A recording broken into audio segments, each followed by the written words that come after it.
I'm Todd Mackover, and I direct the Opera of the Future group.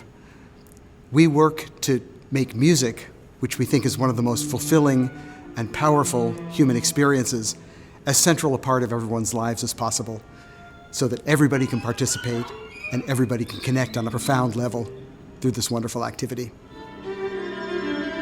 Music is one of the activities that strikes us the deepest, brings out our emotions the most, and allows us to connect as human beings.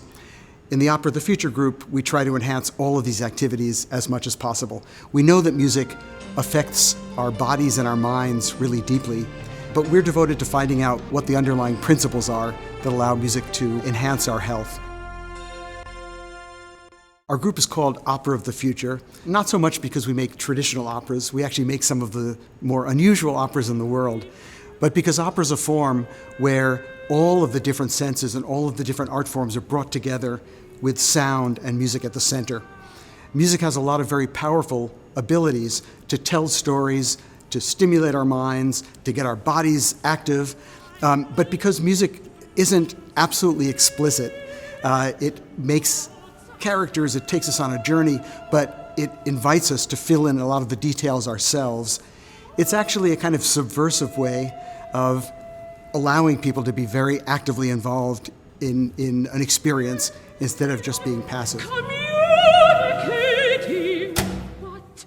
And the people who work here all have more than one relationship to music. I myself grew up playing the cello, writing music, but also building technology. My mom was a pianist and music teacher. My dad was a computer scientist and computer graphics designer. But my students now all have some relationship to music, but maybe a background in neuroscience, a background in circuit design, a background in AI, a background in music performance. And we bring all of those things together.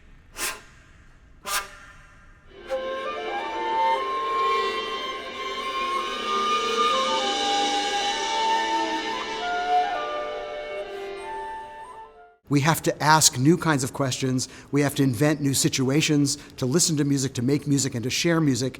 And that's what we're trying to do in this group. So I'm hoping that anybody comes here says, yes, I love music.